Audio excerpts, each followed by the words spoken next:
Salat niatnya menurut mazhab Syafi'i muqaranah. Qarana yuqarinu muqaranah. Sejalan antara takbir dengan niat. Allahu Akbar.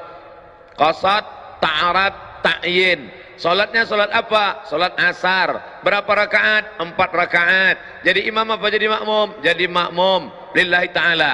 Maka dijalankanlah niat itu di dalam takbir dari A sampai bar. Allahu Akbar, mazhab Syafi'i. Sedangkan Hanafi, Hambali, Maliki niatnya beberapa saat sebelum takbiratul ihram. Makanya jangan heran kalau Saudi Arabia imamnya itu takbirnya pendek. Allahu Akbar. Loh, kok pendek sekali? Dia niatnya kapan? Karena Saudi Arabia itu mazhabnya Hambali. Maka niatnya beberapa saat sebelum takbiratul ihram. Yang saya praktekkan mazhab Syafi'i, maka saya takbirnya panjang. Allahu Akbar. Tapi saya tidak menyalahkan sahabat saya yang takbirnya pendek. Allahu Akbar. Karena mungkin dia berniat sebelum takbiratul ihram. Yang berniat di dalam takbiratul ihram sah.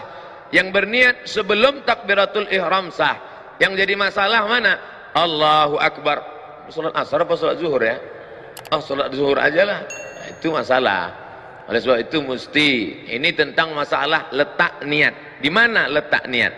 Yang kedua, pembahasan selanjutnya adalah melafalkan niat. At-talaffuz bin niat. Letak niat itu di mana? Di dalam. Innal kalama la fil fuadi wa inna ma ju'ilal lisanu 'alal fuadi dalila. Innal kalama, sesungguhnya kalam yang hakiki itu la fil fuadi. Kalam itu letaknya di sini, fuadi. Loh, tapi ini namanya qalbu. Qalbu kalau masih berbolak-balik. Iya atau enggak? To be or not to be. Tapi kalau sudah yakin azam, fuadi. Ma kadzabal fuadu ma ra'a. Nabi Muhammad SAW sudah sampai pada tingkat fuad. Innal kalama, sesungguhnya kalam itu letaknya di mana? La fil fuadi. Wa inna ma ju'ilal lisan, diciptakan lidah alal fuadi dalila, untuk mengungkapkan apa yang ada di dalam hati. Maka bagi orang yang tidak ada was-was, langsung saja. Saya sholat di samping Al-Mukarram Ustadz Arifin, saya nggak dengar beliau melafazkan niat. Tadi waktu takbir Allahu Akbar, tapi bukan berarti tidak berniat, karena niat di dalam. Buka kitab Al-Asbah wan Nadhair, Imam Jalaluddin Abdurrahman As-Suyuti meninggal 911. Mahallun niyati al-qalbu, tempat niat adalah di dalam. Tapi bagi sebagian orang dia ada was-was. Allahu Akbar. Ini salat maghrib apa salat isya? Salat qabliyah apa salat ba'diyah? Salat tahiyatul masjid apa salat tahajud? Salat witir apa salat tarawih? Maka bagi orang yang was-was, maka melafalkan niat itu hukumnya mustahab menurut mazhab Syafi'i. Usolli fardal maghribi. Berapa rakaat? Salasa rakaatin. Ada apa qada? Adaan. Jadi makmum apa jadi imam? Makmuman lillahi ta'ala. Allahu Akbar. Menurut mazhab yang lain gimana? Menurut mazhab Maliki, at-talaffuz bin niyah laisa bimasyru', melafalkan niat tidak disyariatkan. Menurut mazhab Hanafi, at-talaffuz bin niyah bid'atun, melafazkan niat hukumnya bid'ah, illa lidaf'il waswasah, kecuali untuk menolak waswasah. Bagi yang tidak waswasah, Allahu Akbar. Bagi yang waswasah, ragu-ragu, bimbang-bimbang, untuk menguatkan. Karena mungkin tadi dia di tangga ngobrol dengan orang, buka SMS, lihat WA, nelpon segala macam, begitu sampai di atas Allahu Akbar, ragu. Maka untuk menguatkan hatinya, usalli fardal asri arba'a raka'atin adaan makmuman lillahi ta'ala. Setelah kuat, Allahu Akbar. Saya bahas di dalam. Yang melafazkan niat sah, yang enggak melafazkan niat sah. Jangan dipermasalahkan yang tidak masalah. Ketika kita mempermasalahkan yang tidak masalah sehingga menjadi masalah, disitulah letak masalahnya. Dah selesai masalah niat. Selanjutnya kita bahas masalah iftitah. NU Muhammadiyah, orang NU salat Allahu Akbar, Allahu akbar kabira, walhamdulillahi katsira, wa subhanallahi bukratan wa asila. Datang orang Muhammadiyah, Allahu akbar, Allahumma ba'id baini wa baina khataayaya kama ba'adta bainal masyriqi wal maghrib. Sini Allahu akbar kabira, yang ini Allahumma ba'id, yang tengah preman baru taubat. Banyak nanya ke saya, gimana Ustaz, sebenarnya iftitah itu apa saja? Maka saya tulis di sini, iftitah 1, iftitah 2, iftitah 3, iftitah 4, iftitah 5. Silakan baca, silakan hafal. Yang mau baca iftitah 1 sah, yang mau baca Allahumma ba'id sah, yang baca Allahu akbar kabira sah. Ketika Nabi SAW sedang sholat, tiba-tiba ada makmum di belakang baca Allahu akbar kabira, walhamdulillahi katsira, wa subhanallahi bukratan wa asila. Selesai salat, Nabi nanya, manil qail, siapa tadi yang baca Allahu akbar kabira? Dia gentleman, angkat tangan, ana ya Rasulullah, saya yang baca Allahu akbar kabira. Apa kata Nabi? Futihat abwabus sama, terbuka pintu-pintu langit karena doa yang kau baca. Maka setelah itu apa kata Abdullah ibnu Umar ibnu Al-Khattab radhiyallahu anhuma, sejak mendengar itu aku tidak pernah meninggalkan Allahu akbar kabira. Hadis sahih. Bagi yang baca Allahu akbar kabira tidak perlu dipermasalahkan. Yang baca Allahu akbar kabira bagus, yang baca Allahumma ma'id baini wa baina bagus, yang baca wajhatu wajhiya lilladzi fatara samawati bagus, yang enggak baca iftitah sama sekali sah. Cuman ya ibarat makan nasi putih kayak kecap. Sedangkan kita maunya makanan itu ada buahnya, ada dessertnya, ada cuci mulutnya, ada air dari az-zikronya. Maka banyak embel-embelnya, zikirnya, bacaannya amat sangat bagus. Dah selesai. Saya urutkan dari awal, niat, melafalkan niat, mengangkat takbir, selanjutnya mengangkat takbir. Tadi saya perhatikan imam kita ngangkatnya sampai daun telinga. Allahu Akbar.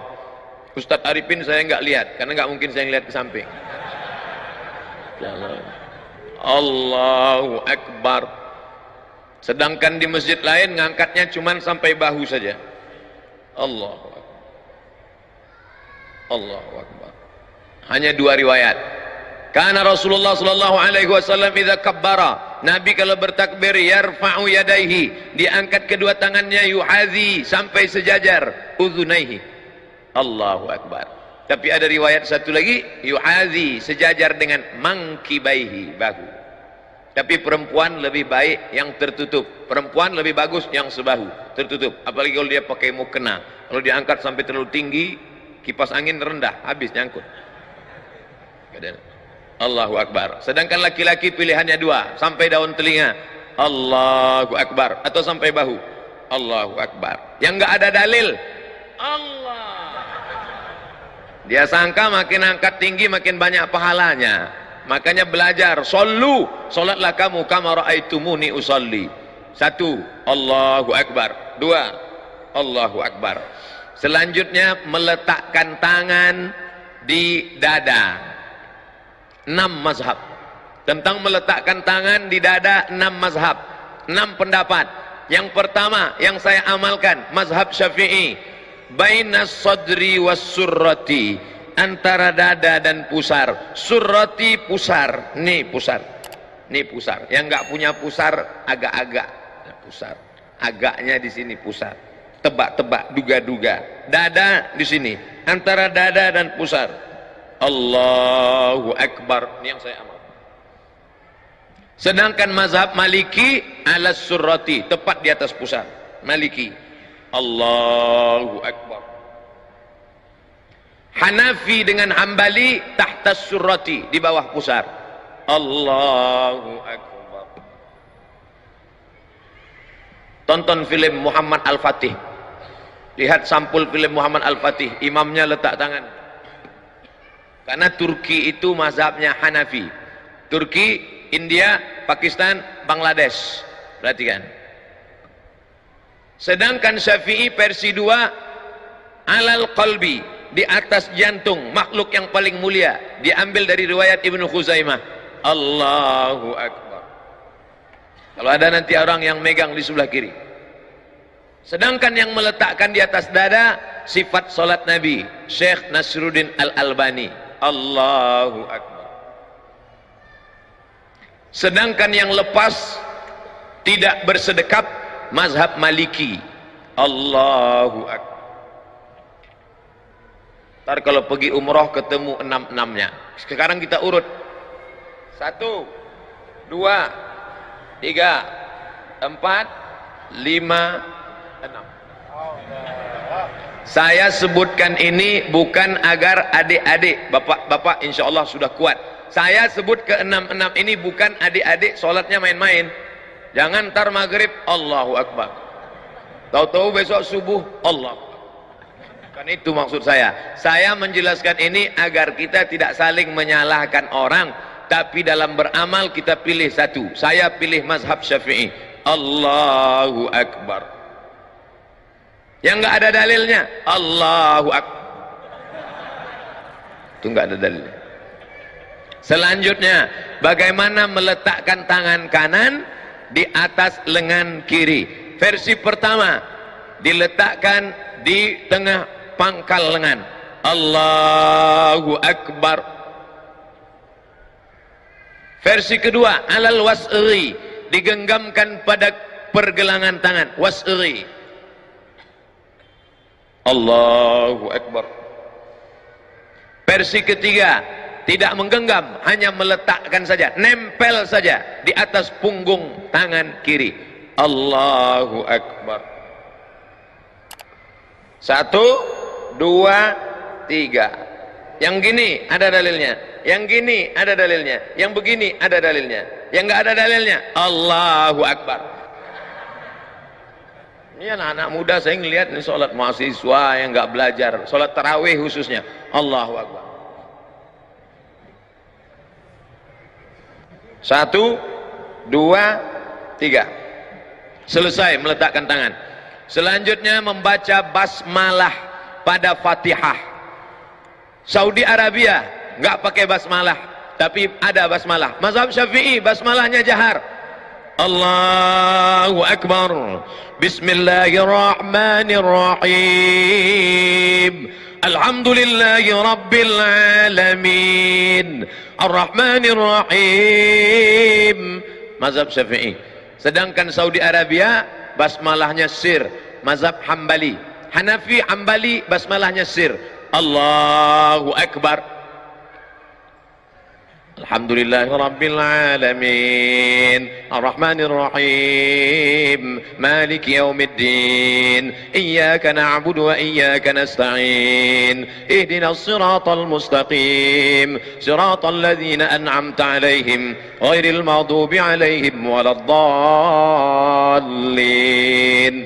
Sedangkan Maliki enggak baca basmalah sama sekali. Allahu Akbar.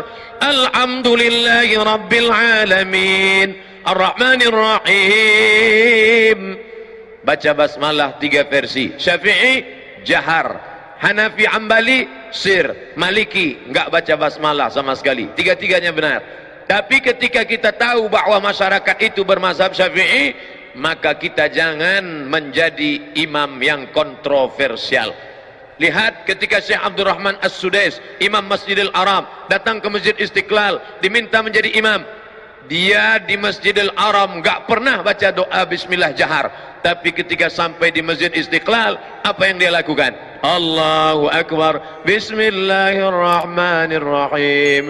Alhamdulillahi Rabbil Alamin. Selesai Al-Fatihah. Ghairil maghdubi alaihim waladdallin. Amin. Dia baca lagi basmalah. Rakaat pertama. Bismillahirrahmanirrahim. Sabbih isma rabbikal a'la. Videonya ada. Ini artinya apa? Menjadi imam jangan menimbulkan kontroversial. Ini ingin menggiring orang ke jalan Allah atau mau menunjukkan kalau kita beda dengan makmum?